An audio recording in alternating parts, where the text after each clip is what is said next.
What do you wish more women knew about how men operated? There's 10,000 times more going on inside the head of a man than you have any idea. He's carrying burdens that you don't have a clue about, and he don't know how to express them, and he don't know what to do about it, and he figures if he puts it out there and communicates it, he's just going to be shot down, called a fool, called weak, so he carries it inside, and you have no clue the burdens and the hell that most men are carrying inside and not even showing you. I wish more women understood that. So I want to ask you a question. What makes you uniquely you? I think a lot of times folks, especially young folks who I tend to empathize with and speak to more often, they're not comfortable because they're going along with the society that's around them, and they're trying to fit in the framework of what everyone around them or on whatever social media they're on says that they should be, how they should look, how they should conduct themselves. And you can't be comfortable with yourself if you don't know who yourself is. And you can't know who yourself is if you don't stop looking at how everybody around you is and start looking at what makes you comfortable and what makes you uniquely you. There's roughly close to, I guess, about 8 billion people on this planet, but there's only one you. Would you stand out in the crowd? Not in a bad way. What makes you you doesn't need to be something that's immoral or obnoxious or uncomfortable, but just uniquely you. Just you. And you don't need reminded of it, but I'm going to remind you, anyhow, life is hard. Life is hard. It's always been hard from the beginning, and it will always be hard. The Bible says man's days are few and full of trouble. All right? The problem we have today is in this modern world, we have movies and we have television and we have social media that are always telling us what life should look like and how a winner should always be a winner. And then they tell us what winning looks like. And for a vast majority out there, that's not what winning looks like, and it just brings us more down. And it brings men more down. But life is hard, and that's the way it's always been. It's our lot. Now, if you don't want to accept that, that's up to you, okay? But it's our lot. It's our place. And it has been for the history of mankind.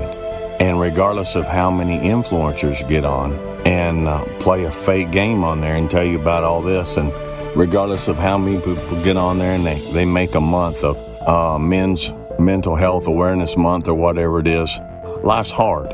We need Men's Grow a Set Month. We need Men Stop Whining Month. Now, I know things are hard for some of you. I know things are extremely difficult for some of you. Things have been hard for me around here. I don't get on here and post it. I'm not going to now. But we all go through it.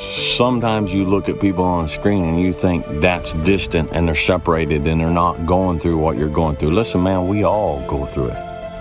I go through life just like you do, okay? I have battles just like you do. Let me ask you a question. At what age should you have it all together? At what age should you have it all figured out? You're not supposed to have it all together.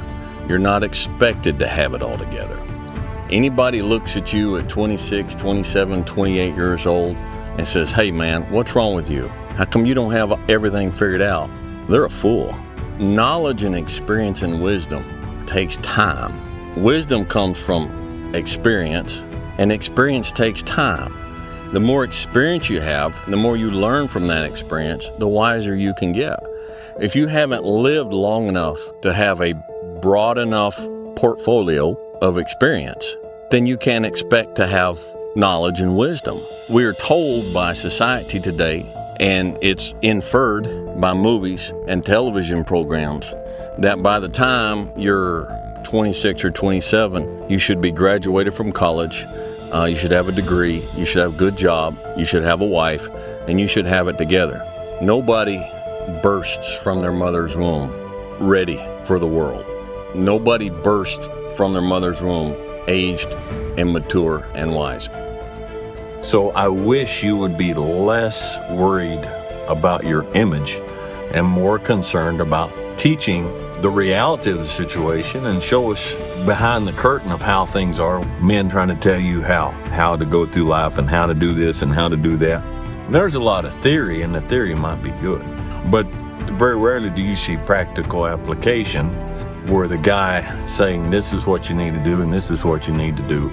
I have learned to just stop, step back, and get more control of myself before I start losing control, before I start slamming stuff, before I start raising my voice, before I start cussing and carrying on around here. I feel it coming. Well, it's a lot easier to catch it, and your stress, your temper, the way you handle things, it's a lot easier to stop and step back and get a hold of it before it becomes a full-on conflagration. There's a lot of young people on there that are getting on and commenting, and they're just lost. They're just lost. And a lot of young men are realizing that they've been sold a bill of goods, and they haven't been prepared for life. And some not so young men are waking up too. And, I've been asked a number of times, what's some advice, I could give for young men? I want to give 5 things that you can start developing in your life to become a man among men. To become that man, you need to work on being a good man. Now, before you throw your hands up, there are a lot of people out there that don't know what it means to be a good man. They don't know what it means to be a good person. Listen to me. The absence of evil is not an automatic indication of the presence of good. I'm going to say that again. The absence of evil is not an automatic indication of the presence of good. I don't do drugs, and I don't abuse women, and I don't steal from people, and I don't do this, and I don't do that. And so they do away with all the negatives, but they don't do anything positive. Congratulations. That person's a big zero. All right? Being good is proactive. It's doing something. It's just caring about people. Just in your life, be an agent for good. All right? Start working on that. Second, be a dangerous man.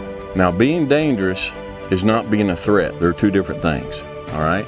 And it's not about going out and lifting weights and getting a bunch of tattoos and wearing leather jackets and walking around with your chest and shoulders up, hulking around saying, I'm dangerous. That's very rarely is that a dangerous man.